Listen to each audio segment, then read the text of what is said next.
Hey everybody, I dropped something.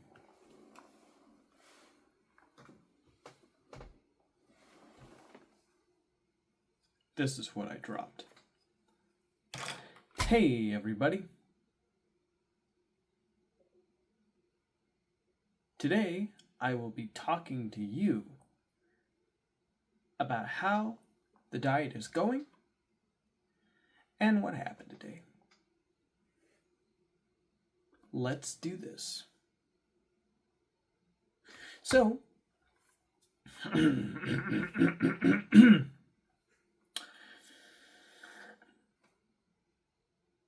it all starts at 149 pounds, which was then later dropped to 148.8 pounds. Big thumbs up. Gotta love it. Next, food eating. In the morning, I started with a keto-friendly bacon, egg, and cheese burrito with a low-carb tortilla as my food delivery mechanism. Next, I had a piece of Trident gum. I really liked it. It was the Sour Patch Kids Mango Peach flavor.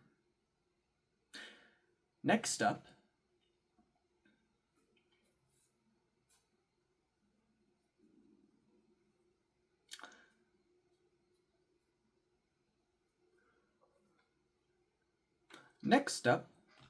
I had a whole lot of nuts, but not just any nuts, green nuts. Well, what kind of green nuts? Pistachios. Really good. Would eat again. Then I had some Tillamook beef jerky. Yummy. I would eat that again too. Very good. Tasted like oysters.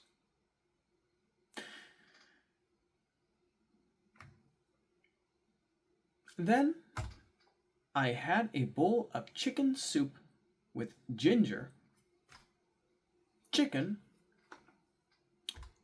garlic, little bit of carrots, little bit of corn, and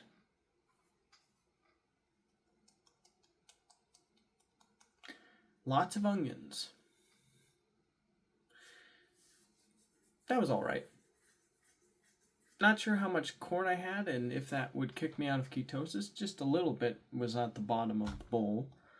Hopefully it wasn't enough to disrupt my weight loss journey.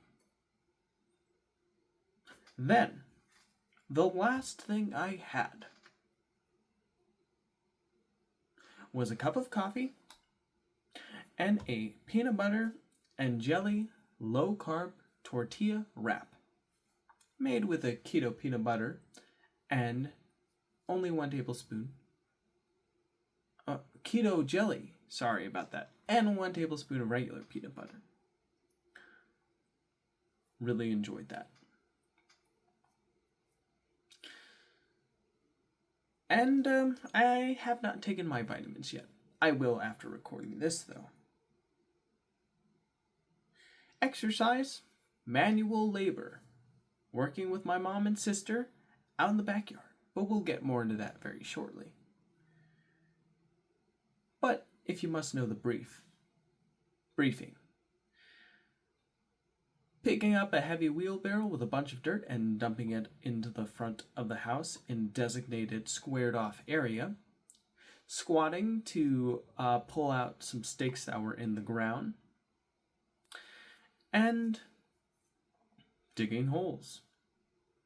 There you go. Okay, now that we've gotten our exercise, our food eaten, and our weight down, let's go on with the daily update. I wanted to start off with, though, that I did have a dream. It was an interesting dream. The weird thing was, I actually had it after going back to sleep. You see, I woke up at around 7:30 in the morning by my mom, who asked me to take out the trash because I forgot to roll out the trash last night. I guess when you're working day in, day out, and you have odd hours that are inconsistent throughout each week, you begin to lose your sense of time. So, I completely blinked out that it was trash day today, so I had to take out the trash. I was able to, right in the nick of time, when the trash man truck came and took in the green trash can. So that was a good save, but honestly, didn't need to happen in the first place had I actually taken out the trash. But,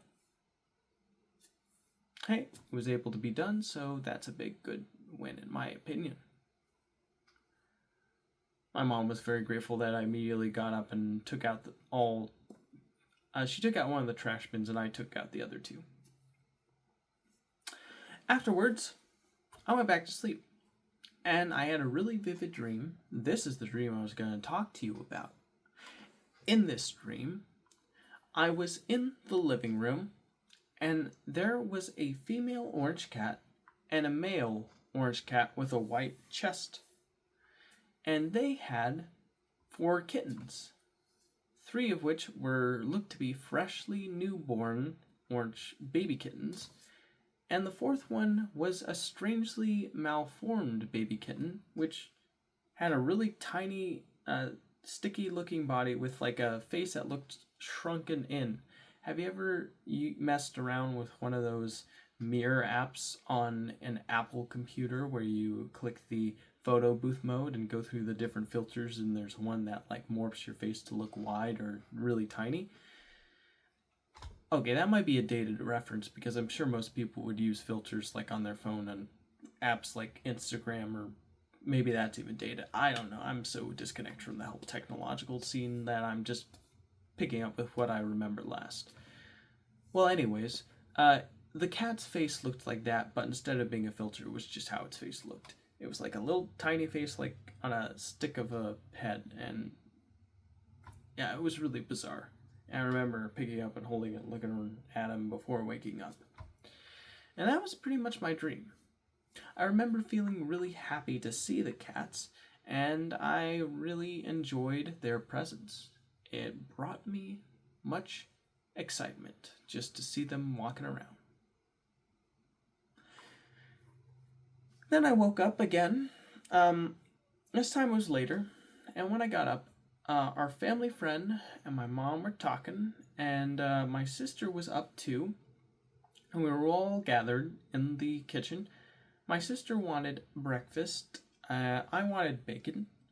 I wanted to make the bacon as she was making the eggs. She said she didn't like having bacon made around her when she was cooking eggs because she felt like the grease and steam of the bacon like hot boxed the kitchen, and she didn't like the way it smelled, or well, just the way it like made her like feel like choked up in the kitchen or something like that. I'm not 100 like it. She just didn't like bacon being cooked in the morning, and she didn't like eating bacon in the morning, is what she told me. So I had to wait after she was done making the eggs and delivering them to my mom, family friend, her. She offered me eggs. I said I'd rather have my eggs freshly made with the bacon, and I'd just make my own breakfast. And so she agreed to that, and she hung out with my mom and family friend at the kitchen table while I decided to make scrambled eggs. I fried 4 pieces of bacon. 1 was for my mom, 1 was for our family friend, and 2 were for me at the request of my mom and our family friend for 1 piece of bacon each.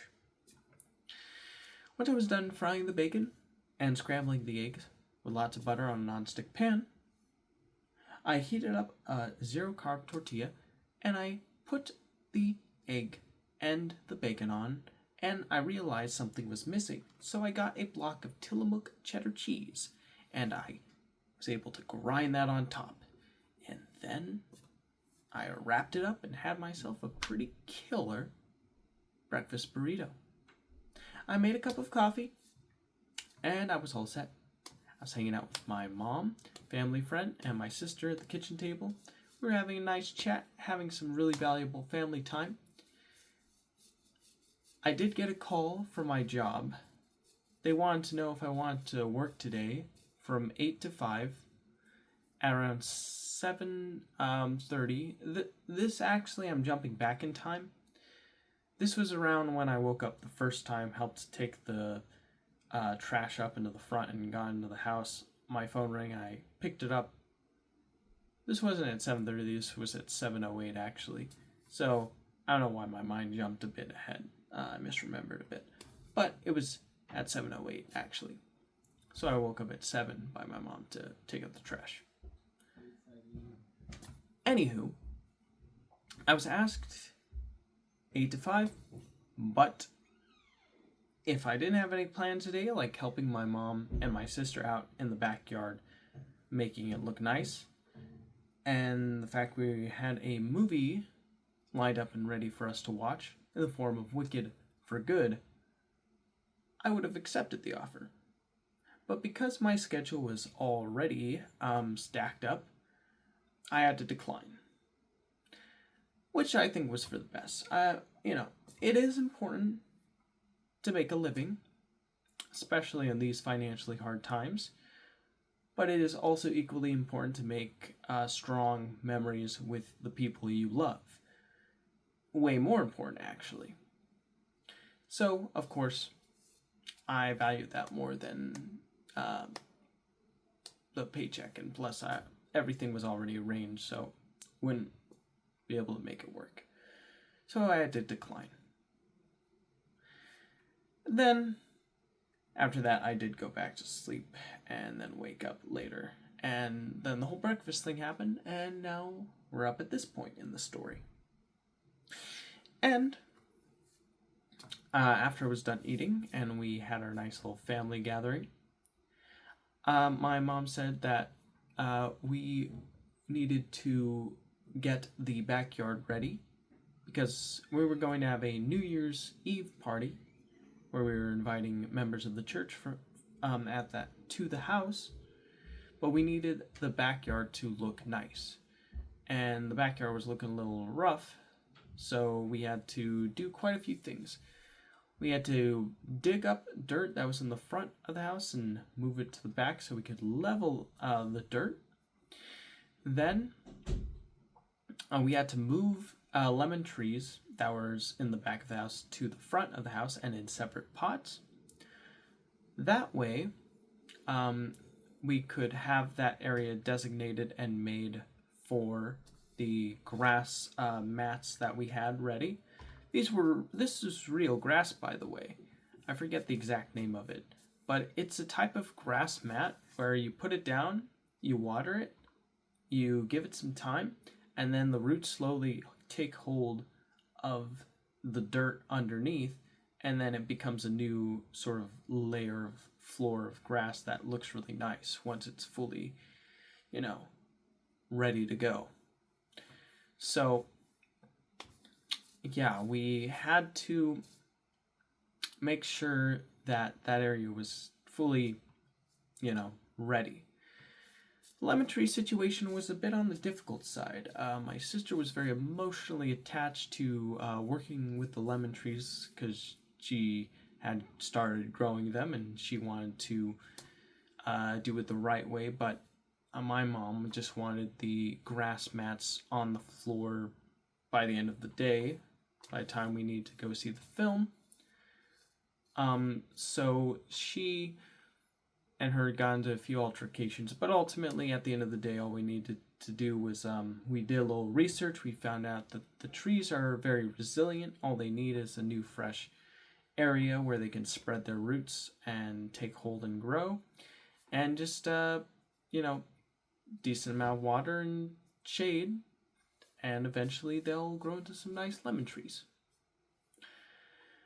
So, after a few back and forth here and there, we eventually came to an agreement and we were able to move the trees out of the way, flatten the I was able to dig a hole so we could put the biggest lemon tree there. It's now in the front of our house. And the other lemon trees were put in pots, big enough to support their root systems. Of course, they're tiny, but they may grow bigger in the future. So yeah, we gave them some water, and they're hopefully will be ready to go very soon. After which I helped my sister and my mom level the ground in the back of the house, and then my sister watered the ground so it could be pre-hydrated for the grass floor mats.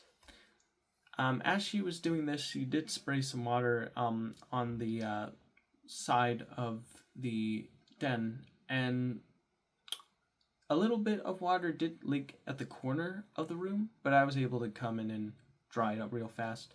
The reason why I had to dry up soon, because that's where all of our speakers and sound systems were, and I needed to act fast to ensure that they didn't short out. And it was just a tiny puddle; it wasn't too big of a deal, and so that was able to be dealt with. Then, yeah, we apparently weren't. From our research, we weren't allowed to put the grass on the wet and dirt floor until the water had seeped like over an inch deep into the floor. So this was around the time when we needed to go to the theater. I had gotten tickets for my sister, my mom, our family friend, and me. And when we were getting ready to leave, our family friend decided to say no. She said she was feeling woozy and like she was going to throw up, and she didn't want to,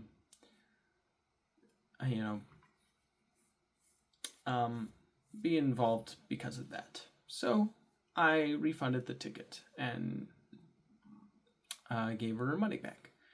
So that was that. But my mom did a quick rinse, so did my sister. We were ready to go.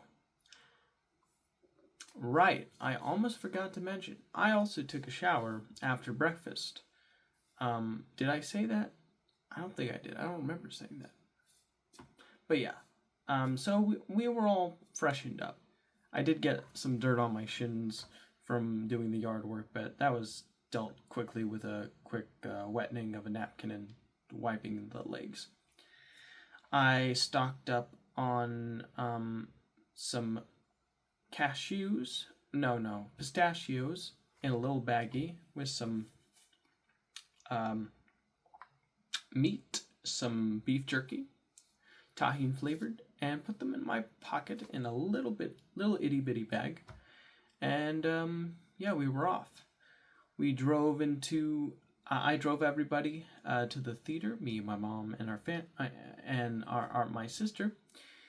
And I did a bit of a wonky parking job, and we got out. Though it was wonky because you're supposed to park right in between the white lines, and when I parked, my car was a bit leaning towards the right white line a bit. So it wasn't a perfect job, but it was still within the lines.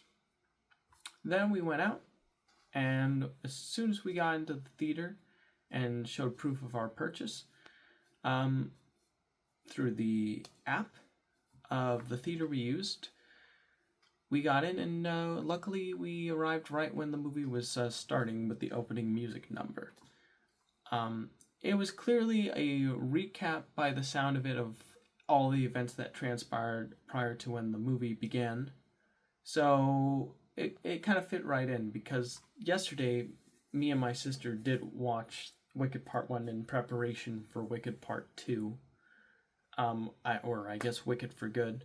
So we were very prepared for the continuation of this story. And so we watched this film. And overall, my opinion on Wicked for Good is that I think it's a pretty solid conclusion to the previous movie. I think that the characters, the way they acted and the way they performed their parts, the actors, was very convincing. I think they did a good job cementing who they were in the story. I thought that the idea of extending more on the whole animal issue with the animals leaving Oz and then the witch trying to convince them to not leave by singing a song about it, was a pretty interesting addition, because I have watched the original Wicked Broadway musical play that was recorded. I think I made a video about that a long time ago, I think 3 or 4 months ago, something like that, or maybe 2 months ago, sometime in October. And I just thought that this was a really good little addition, because the original Broadway play didn't really touch that much on the whole animal freedom fighter aspect of the movie of the story in the second part of the Broadway musical. It was mostly just focused on Elphaba being an outcast and Glinda, rising to power, and then them sort of seeing eye to eye by the end.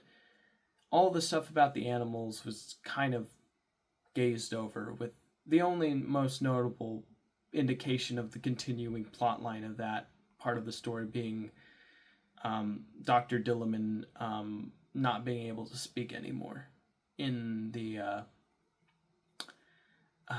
scene after I'm Wonderful song in the Broadway musical.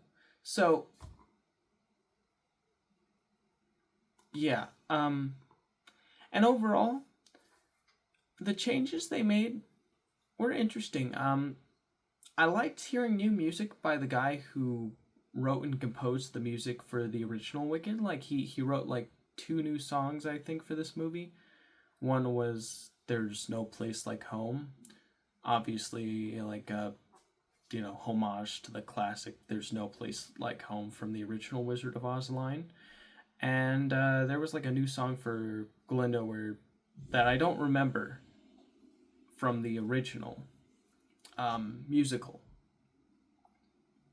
That was about how she realized she was living a lie, and she couldn't take it anymore, and she just wanted to start, finally living the truth again, living with integrity. So yeah, those were the 2 new songs, and it was kind of nostalgic and neat to hear new music from that guy who composed the music, because he did a lot of music from the 90s for a lot of Disney films, specifically he did a score for The Hunchback of Notre Dame. I also remember he did DreamWorks music for the Prince of Egypt. So he wrote music for that film. So he's very in tune with the theatrical sensibilities, and he just his music definitely has that classic, 90s musical vibe to it that really kind of tickled my nostalgic bone, and I really appreciated that. There's one change, though, they made in the movie that I did not really like at all. And that was that in the original play, Elphaba meets her sister, and she decides to cast a spell to give her sister the ability to walk. And, because the reason why Elphaba's sister believes her crush, who I forget his name, the Munchkin guy. One of the reasons why she thinks he doesn't want to be with her is because she's unable to walk, so she's granted the wish of walking by her sister. But it turns out that the Munchkin guy is actually just interested in Glinda. But Glinda's interested in the handsome dude, I guess. Yes. No, not I guess. That's obvious if you watch both the movie and play. And in the movie, instead of Elphaba giving her sister the ability to walk, they decided to just make her float in the air and have her shoes go from glowing silver to red. I thought that was going to be like, oh, that's an explanation for why the slippers are ruby red and have magical power bestowed upon them instead of, being silver. But, as proven later in the movie, when Dorothy is wearing the slippers, they're gray again. So obviously, like, the spell didn't permanently change the color. I guess they were just doing that as a little homage to the original 1939 film. But the fact that they just have her float in the air for a little bit, and then have her sit back down, like, I mean, I read online that apparently the reason why they did that was because they felt like having the character who's wheelchair bound be given the ability to walk would be really problematic to people who are actually, disabled in real life when it comes to, their ability to walk and how they need a wheelchair. And I mean, I see that aspect of it, but at the same time, like, this is a fictional story where anything magical can happen, and I don't think people who use wheelchairs for mobility would take offense to a fictional character magically being given the ability to walk, much less like how, like, a person who is, I don't know, like, doesn't have their hand would take offense to someone getting like a robot hand in a Star Wars movie, right? Like Luke Skywalker, when he lost his hand to Darth Vader, like, people, and they was given a robotic hand to give him the ability to hold things again. People who lost their hands in real life probably thought, "Oh, that's awesome! He has his ability to grab things again. That's so cool."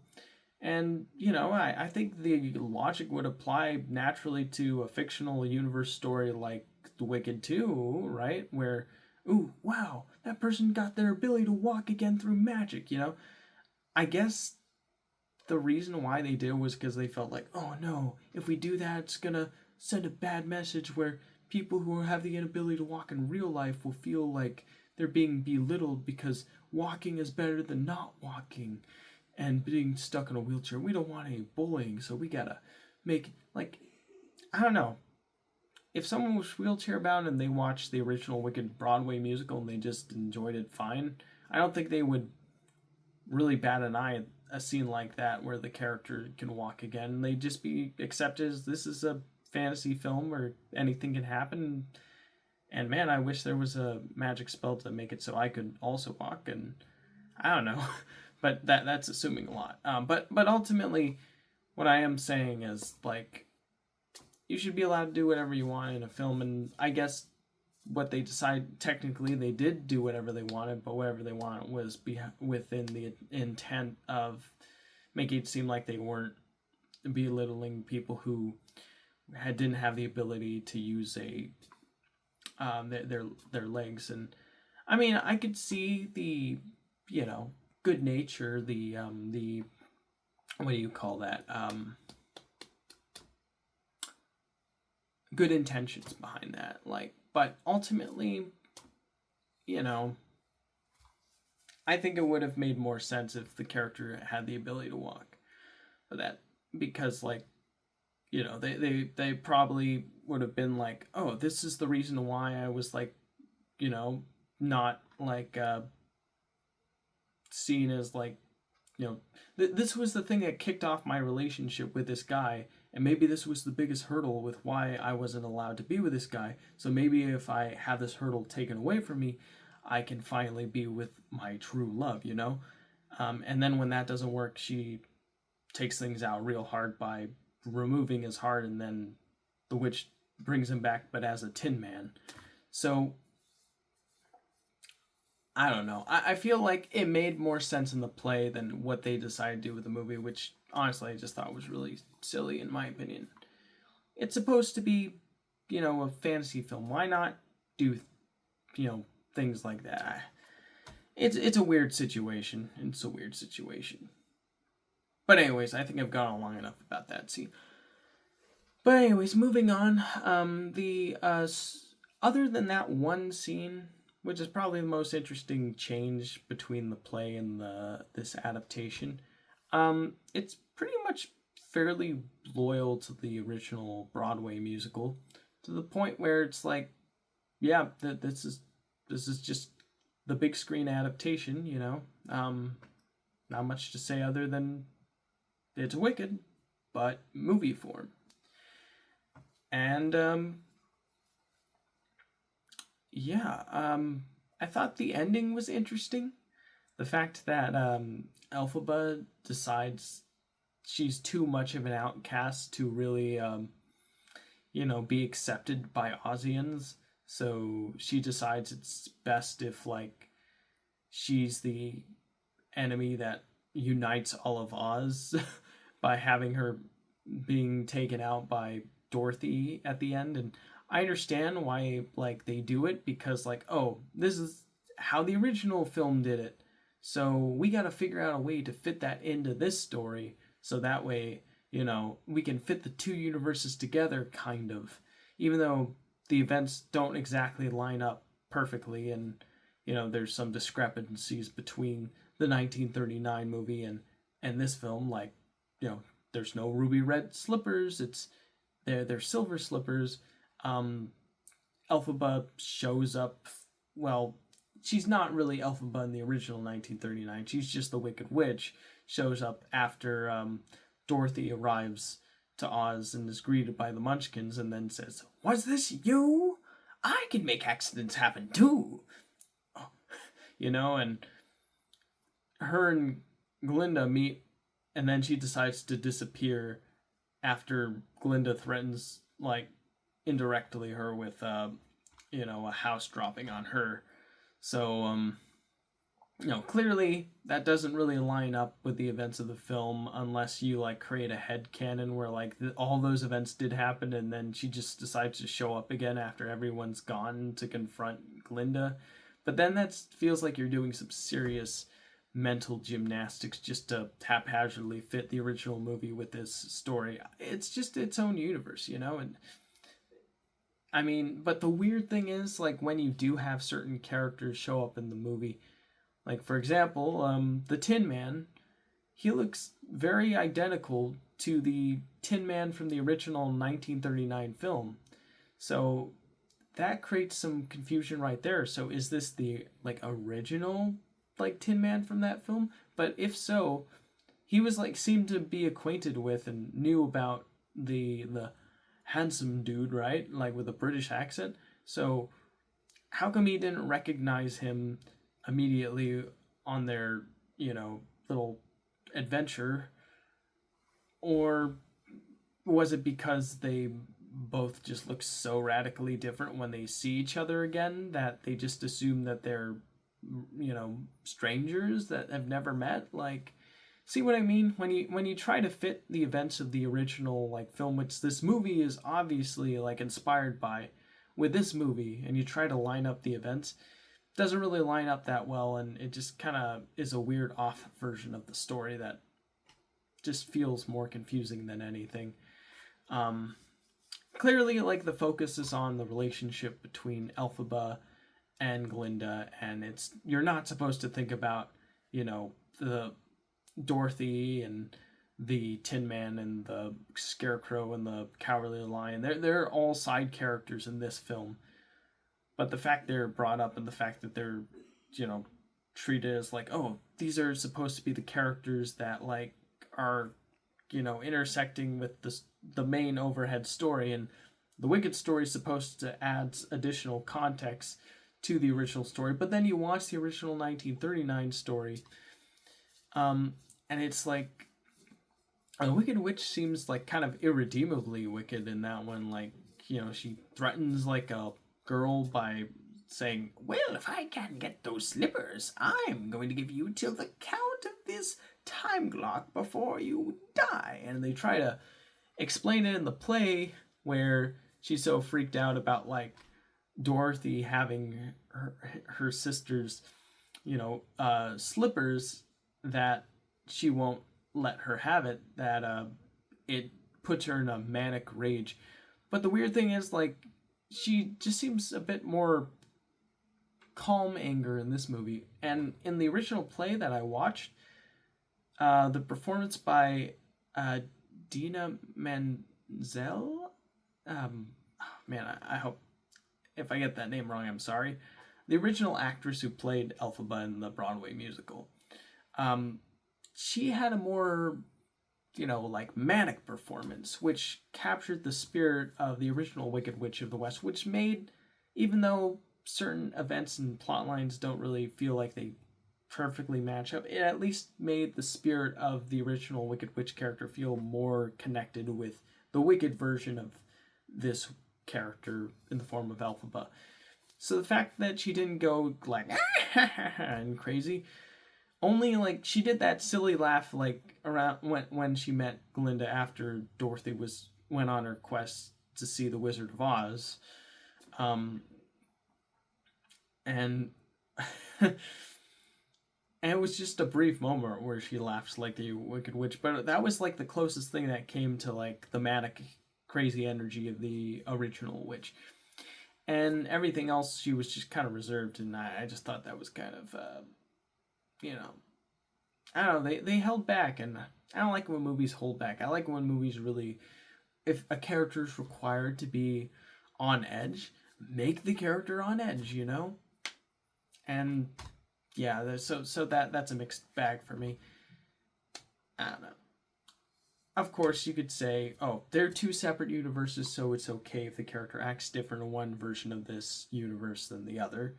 But clearly, this film is trying to pay homage while also somewhat paralleling the events of the original Wizard of Oz film, so the fact that they don't really try super hard to make it feel more of a natural fit is a little annoying to me. I mean, sure, this film adaptation is trying to be as faithful to the original play, which of course had its issues with not really being like a parallel play-by-play of the original Wizard of Oz film itself. But I feel like when you're adapting something, you can make changes that are like make it your own. But I feel like the director of this film really didn't want to tip off any fans of the original musical, so he only made changes that felt like right in terms of like, not upsetting anyone. So, yeah. But overall, my thoughts on the film is that it was a decent send-off. It was pure fantasy escapism. It gives you something to kind of watch, enjoy, and, take part in it in its fantasy world and its drama, much like the original Wizard of Oz. I feel like I liked the original, the Wicked Part 1 better because, well, I just feel like Wicked Part 1 had much more memorable music in it, and, like, it flowed a bit better. This one, it still flows decently enough, but you can kind of tell that even in the original play, there isn't as many iconic or memorable songs in the second half of the Broadway musical as there was in the first half. And it shows with this, part 2 in theaters, where they had to extend the runtime by adding in 2 new songs to the movie. And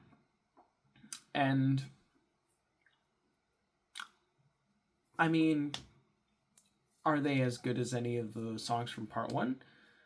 I mean, there's a few catchy ones in there. I mean, I really like I Couldn't Be Happier, Couldn't Be Happier. And I really like I'm wonderful. I am wonderful. And the last song played but I've been changed for good. Like those songs, like I like those. Like, do I like them as much as something like, I don't know, the opening theme of the movie? No One Mourns the Wicked, or um, what's another one that I really like? Elphaba's song about seeing the wizard. Or I feel like those songs, because they have a more upbeat sound to them, they stick to my brain better. Whereas the songs in the second part of the musical, and thus part two of this film, Duology, is well, I think because it's going for a more somber tone, it definitely doesn't like stick to my head better. And yeah, that's probably why the opening number is my most remembered song, because it just has a really fun and harmonious sound to it, even though the undertones are obviously like dark and kind of sad. But yeah, that's probably my favorite song from the whole film. I couldn't be happier. I just really like the way it sounds. It brings a smile to my face, despite the dark subtext behind it. But yeah, I thought the way they did the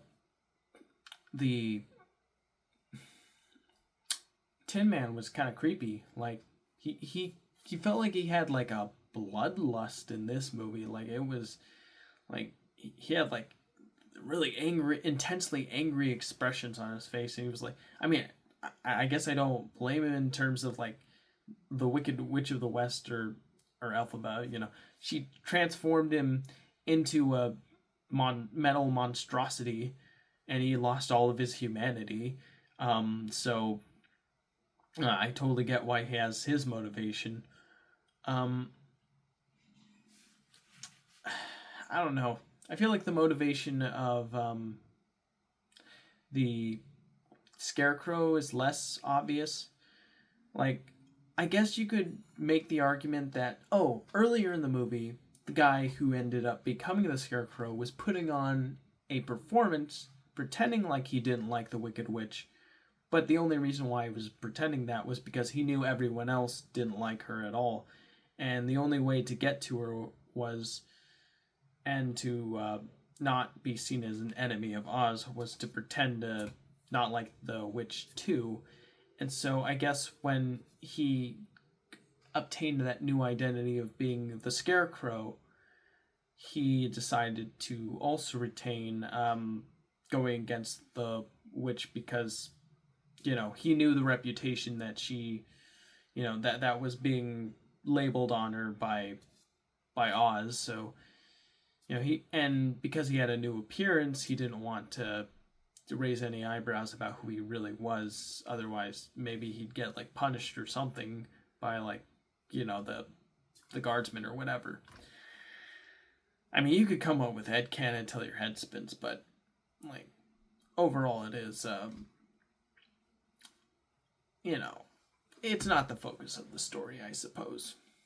The focus is, this story is basically about, it's a dog man world, which is basically like, in order to get ahead in life, sometimes people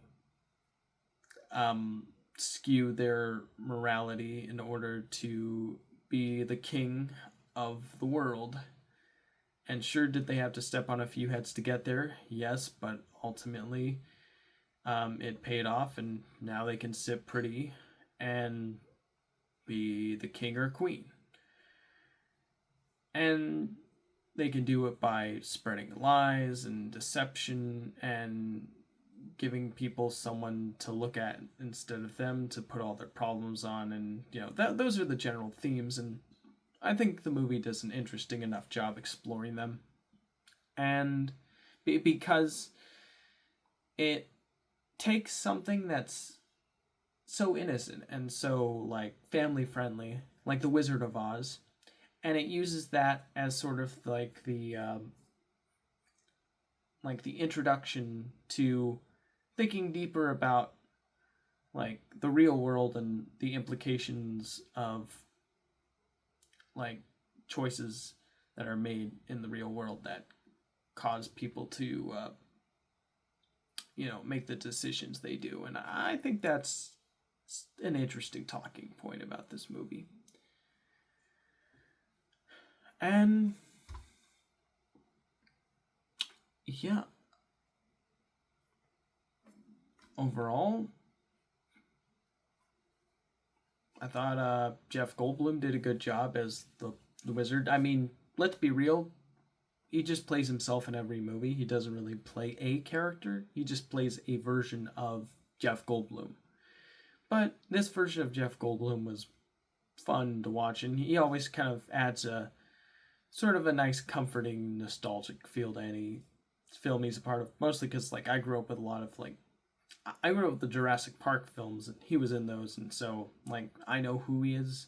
And so when I see like him in something that's new, like I get this warm, cozy feeling like, oh, there's Jeff Goldblum. I know who that is, you know? Yeah. I think that's pretty much everything I have to say about this movie. I didn't think it was as strong as the first part, but that's mostly because I just think the first part had better music. Second part still had some decent tunes here and there, but it wasn't nearly as many solid rockin' tunes as the first one.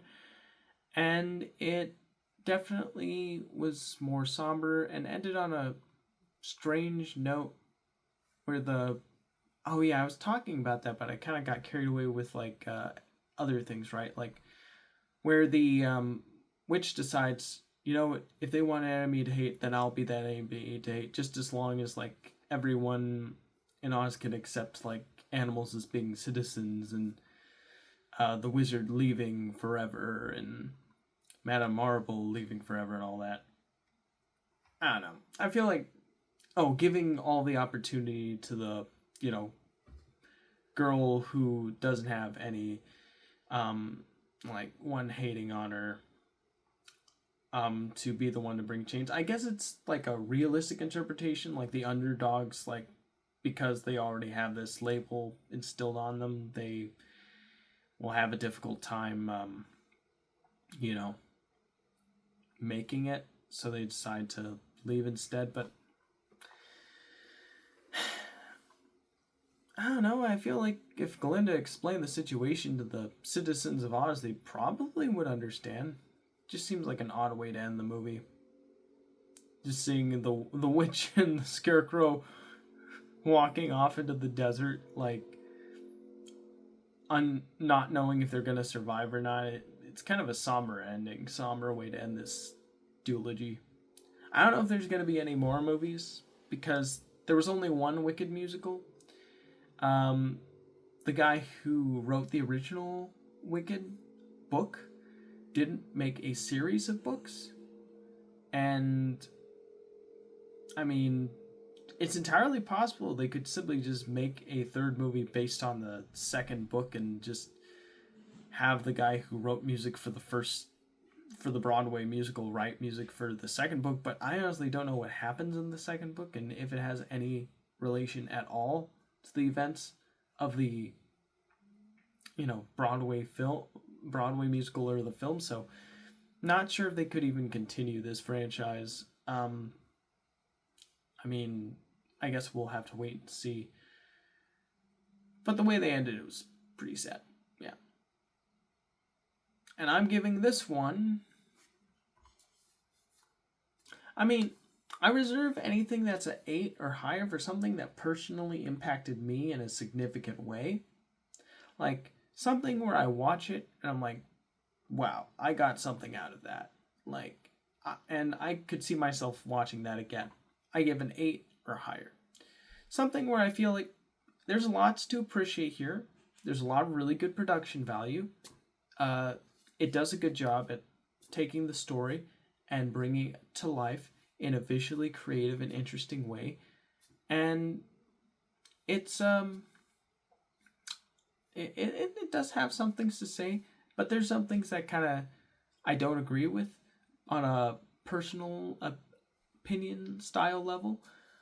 Um, so things where it's like got good production value, it's got a lot of decent bright spots in there, it's got some fun creativity in there. Like for example, there's like eyes in one scene that are like mechanical eyes that like look around and like watches Jeff Goldblum as the Wizard of Oz is singing. Like that was a fun little creative like moment. Like little parts like that do amp up the score for me.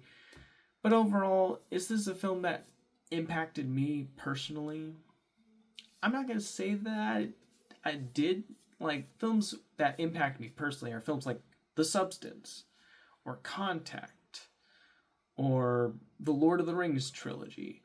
You know, films that just are so or Toy Story. Films that are so well done, so perfectly crafted that I just can't help and rewatch them and get the same feelings I got watching them the 50th time as I did the first time. But movies where I watch them and are like, yeah, that was good. Moving on are films where, I mean, I'm not going to say like, I didn't think it was like, I didn't not have a good time. I had a decent time, but I'm not going to say it's something where I'm like itching to go back because it personally impacted me. It was fine. I'm feeling a 7 out of 10 for this one. Yeah. I know some people might hear that go, what? That seems kind of low. But I don't know. Anything 8 or higher is a film I could see myself rewatching because it personally impacted me. Anything a 7 is a film that I feel like does a good job at what it's trying to do and like accomplishes it well enough to where I'll say like I got a decent amount of enjoyment out of it on a, you know, certain level, but on a more deeper personal level, did it impact me super hard? Not really. 6 is acceptable. There's a few things here that are kind of decent, but overall the execution left a lot to be desired. 5 is, this is mediocre. This is like a nothing burger. I didn't really get anything out of it at all. 4 is, wow, this had some shoddy production value. But you could tell that, hey, they were kind of trying and maybe it just didn't work out because there was some miscommunication or whatever. But overall, I didn't get any emotion out of it, and also it looked kind of bad. And anything that's a 3 and lower is like the different layers of bad heck, you know, like I don't really know how to describe, like, 1 is basically like production value is just trash. Like nothing's in focus. You can't see anything. You can't hear any dialogue. Like things that parade themselves around as, oh, I'm totally a movie, but they're not really a movie. So yeah. Man, I got on really long reviewing Wicked. For good, didn't I? Alright. Moving on. When we got out of the theater, we got in the car, and I asked my mom if she could drive us back because I didn't feel like driving back home, and she was like, sure. So we drove back, and when we got home, my mom, my sister, and I all started working on making a soup for us to eat, and then the soup needed to boil for 45 minutes. So while we were waiting for it to boil, we decided to finish off the yard work for the day. So, oh, right, I almost forgot to mention, when we arrived at home, we cleared the front. My sister and my mom cleared the garage front end and put everything back in the garage while I brought the trash bins up. Then we started making the soup. I remember my sister cut a piece of cheese and I had some and it was pretty good. I forgot what it was called though. Then we spread the grass out in the front yard, and it was a bit tricky because the grass, the way like to handle it. You didn't want to break it or overstress it, so that was pretty tough. And but we were able to get it in, and then once it was set in, my sister moistened them up by spraying some water on them. And once they were ready to go, we all gathered around the kitchen table for soup. We had the soup, and then my mom asked if me and my sister, our family friend, wanted to watch something together on TV. I feel like we had like enough like family time together, and I kind of wanted some me time, and my sister also agreed. So my mom also accepted our wanting for the me time.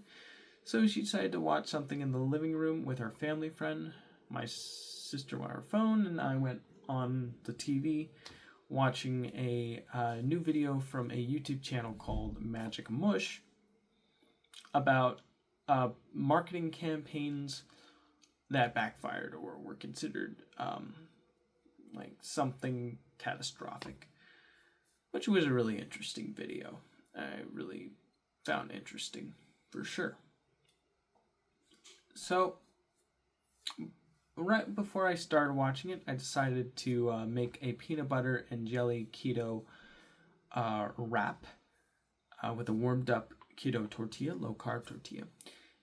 And when I was done wrapping it up, my sister wanted to show me a video about someone who was filming a glass that had water with like foam in it, and they like filmed it over the course of like a few hours, and how eventually the water and foam kind of transmogrified into different shapes like eyes and faces and things. That was pretty interesting. And then we had a really long conversation about the ability to enter the astral plane and visit each other in our dreams. And we even like said, hey, if we could set an intention tonight to see each other in our dreams, that would be a good indication that the like ability to communicate with just your mind is like entirely possible. Which I do believe is the case, because my middle sister did, when she was living with a friend way back in the day, they had a dream where they experienced the same dream at the same time but through different perspectives. And then when they woke up, they both looked at each other and realized they were in each other's dream. So if that's not an obvious showcase that there is something to do with our ability to connect with each other's minds on a deeper level than just simply being in the same physical space, then I don't know what is. I feel like people who are just purely materialists, where no, everything's just chemicals, man. Everything is just organs and heartbeats, and anything having to do with, consciousness going outside of the body, or, esoteric beliefs. That's a bunch of baloney. There's no science to back it up. I feel like those people, I don't know, they kind of, they're willingly ignoring like the more interesting side of like what it is to be human in favor of things that they believe are supported by hard facts and evidence, and I totally understand that. Like, I'd rather everything derived from hard facts and evidence too, which is why I find this whole, astral projection or lucid dream thing, or interconnecting with other people's dream thing, extremely fascinating. Because it shows that I feel like what it means to be human is a lot deeper and more profound than we give it credit for. Like, I remember, there was like a guy I watched on YouTube, YMS, whose friend sadly passed unexpectedly. And there was like a podcast he had where he was talking with his friend's friend about what happened, the whole situation.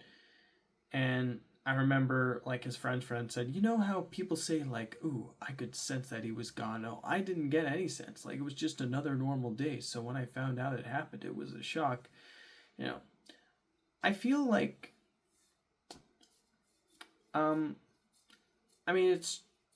it's interesting to think about that. Like, I feel like if someone really close and important to me died, I would like have some kind of sense like something happened.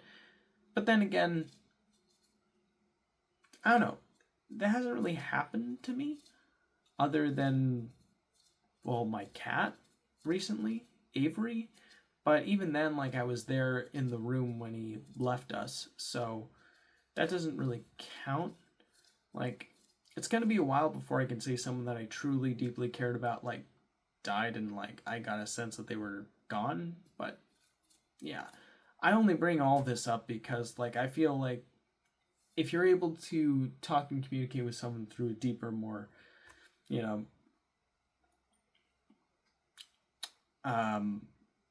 spiritual level, then you'll be able to awaken extrasensory perception that a lot of people think is just pure fiction, but actually might be reality. I mean, stuff like the telepathy tapes, in my opinion, is proof that there is extra senses that humans do have, but we choose to ignore or not train at all because we think we put that in the realm of fiction instead of trying to keep our minds open to any possibility.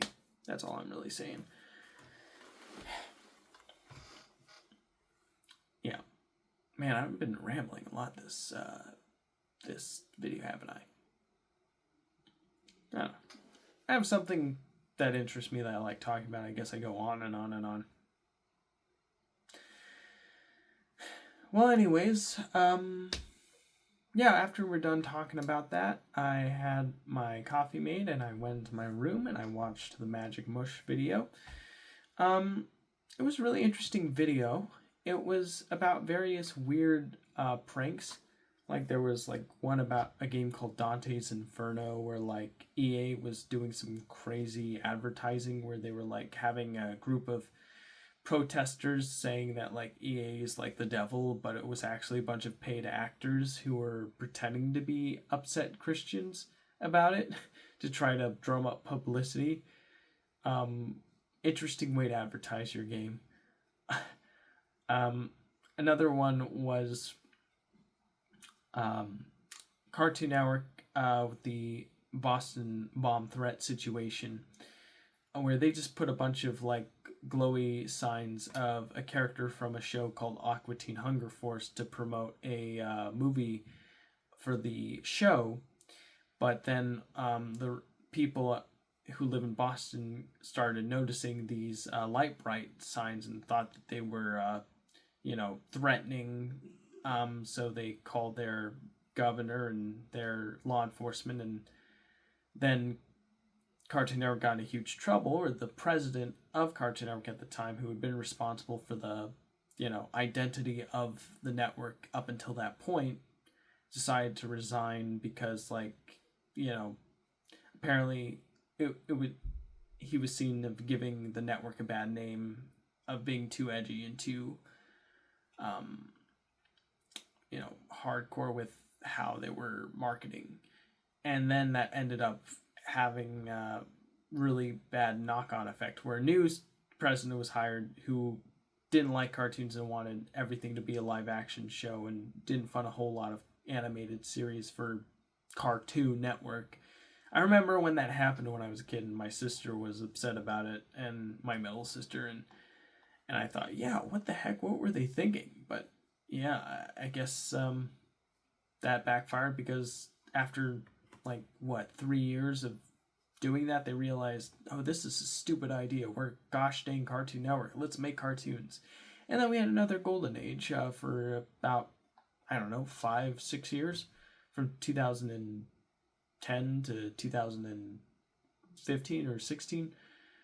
It included, Adventure Time, Regular Show, The Amazing World of Gumball, Over the Garden Wall, OKKO, Steven Universe, and then a whole lot of Teen Titans Go. Yeah, but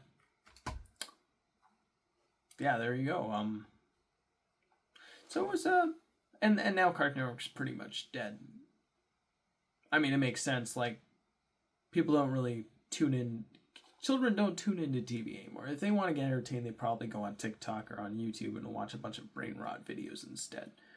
The age of highly produced, well-crafted silly entertainment is over, and now we've reached the age of underproduced, high volume slop that will go in one ear and out the other now. I guess I was lucky to be born and raised in the time I was in to appreciate what I had before it was gone, so yeah.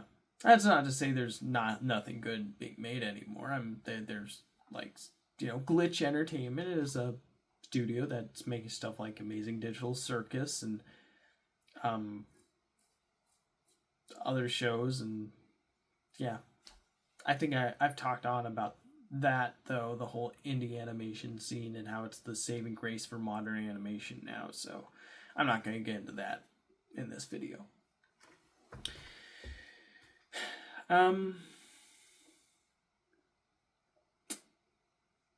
Yeah. But it was a good video, man, the Magic Mush video, for sure. Then after I was done watching it, I said good night to my mom. We decided to snuggle the black cat, Call Me, that was waiting by the door to my mom's room. He wanted to get cuddled while he was going to sleep by my mom, so she grabbed him and then we pet him and enjoyed each other's company. Then she left, and then I decided to go in my room, and I decided to just mindlessly browse. Well, first I played a game called Scratch Nutty Adventure on the PS4. Reason being, I feel like the age of like licensed video games has kind of been at a standstill for a while. Like, if you're getting a licensed game nowadays, it's going to be on an iPhone, The days of a decently produced licensed video game of a famous cartoon character, if you're lucky, you're going to get a Fortnite skin, But there are rare exceptions. I guess Scratch Nutty Adventure is one of them. I find these games utterly fascinating because it's genuinely interesting seeing a studio tackle an IP and try to make something interesting with it in an interactive setting. And the thing with Scratch Nutty Adventure is, yes, it's a really simplistic platformer that really doesn't have much going on beneath the surface other than jump from point A to B, and again, some really lame combat that's just mash the attack button until enemies are dead. But I don't know, there's something about like the way like the world looks, like where it's just like nature scenes and like you have serene nature sounds and like calming music that makes it feel like a really relaxing game. I think I talked about this already though in like my previous video or the video before that. But yeah, playing this game, I mean, it kind of gets boring after a bit, but when I start playing it, I get kind of warm, cozy, like feelings about like, oh, this is so simple, but in a pure sort of way, not in a like this is too stupid and too dumb kind of way. You feel like there was a decent amount of effort put in. Was there insane amounts of effort? There could have been more effort put in terms of I don't know, maybe voice acting and making the combat more interesting and engaging. Like if the combat was more interesting or was just one button hit with enemies and the impact was felt and the controller slightly vibrated, then I would say, okay, this is decent enough. But because they made the combat so long and boring and uninteresting with zero impact frames or, reverberation in the controller, it's just really boring combat that slows the game down and doesn't feel like it adds any value to the experience. It feels like that was the biggest afterthought in the game, in my opinion. Everything else I thought was decent enough. But yeah. After I was done watching it, I was curious if there was anyone who did like speedruns of the game, just because I was like, this feels like a game that probably has a speedrun community. So I searched up on YouTube for it, and I found out that there was like one video where someone completed the game in 17 minutes, and I was like, yep, that's exactly what I was expecting. And I wasn't disappointed. So, yeah, it's pretty funny. And yeah, afterwards I watched a review of the game, The Scratch Naughty Adventure, from a Nintendo World Report, because I wanted to know what the Switch version looked like just out of curiosity. Really bad. The textures are awful. The frame rate sucks. The resolution looks really low. Do not get that game on Switch unless you like poor performance. And I mean, the Switch 2 is out, so I mean, if you got the game and then played on your Switch 2, it would probably run at a stable 30 frames per second. So there you go. But the actual core game itself is just meh. And the review reflected that. They gave it like a 5 out of 10, which, yeah, seems pretty fair to me, considering the combat of the game is pretty lackluster. I know people can throw around the excuse, but it's a kid's game. Oh yeah, well, Mario's a kid's game, and that game sells like gangbusters because it has actual thought and effort put into the way the character moves and interacts with the world around them. Just because it's a game that can be labeled for kids doesn't give it the right to suck. I always hate it when people say stuff like that, because it basically is saying, oh, future generations don't deserve to have good things. They deserve to be treated like dummies. It's honestly insulting. After I was done watching that, I wanted to see if Nintendo World Report continued making videos, because I feel like I hadn't seen that YouTube channel a long time. I used to watch video game reviews all the time when I was younger, and I hadn't really watched them anymore. The closest thing I watched to is performance reviews by Digital Foundry, but I've never really seen any reviews of like games that like are actually just talking about like it's a normal product and not like a performance showpiece for a technology. And so when I found that the Nintendo World Report YouTube channel was still active and still releasing new video reviews of video games, I decided to watch their newest one, which was called Skateboard Story, which was about like a interesting skateboard like kind of game that had a unique art style where like it was like low poly but also like had like colors and particle effects and things. And hearing like the guy talk about it and his opinion about the game really brought me back to the olden days of how I consumed video game content when I was younger, where I didn't really pay much attention to how well the game ran or how high the resolution was. All I really paid attention to was, is it a good game? Is it something worth my time? Is it fun? Is it inventive? Is it interesting? Is it thought-provoking? Does it have good design ideas? Things like that. And this video kind of harkened back to that age of how I consumed my gaming content back in the day. These days, I feel like I focus so much on the technical aspect, I don't really give myself time to actually enjoy the game on a base, oh, this is the game and this is what it's about level. Now I'm focusing on, but what frame rate is it running at? What resolution is it running at? Is it at 4K, 120? You know, like, now I'm focusing on the technical aspects more than the, actual quality of the gaming experience, which I guess you could say, oh, but that's part of the actual quality, the technical aspect. But I mean holistically. So yeah, there you go. And that was the last thing I watched before I was like, oh, I should make my video now. But before I made my video, I noticed there was a bright light up in the sky. I wanted to shoot it on my camera on time-lapse mode to see if I could catch it moving. And technically it did move, with my camera being still on the tripod, but it was moving in a way where it's like, yeah, this is just a part of the night sky, and it's like probably Venus, so lame. So after I was done with that little experiment, I decided to make this video, which is probably ridiculously long at this point. I don't think I'm going to edit any of this. This is all staying in. Well, thank you for tuning in to this new episode. Hope you got something out of it. I'm going to take my vitamins, brush my teeth, and go to sleep now.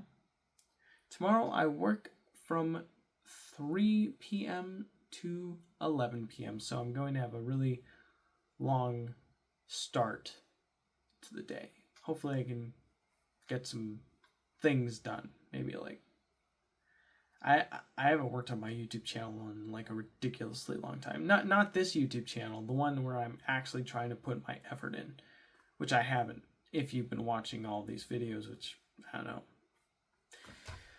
But yeah, that's gonna do it for now. Take care, and I'll see you in the next one. Good night.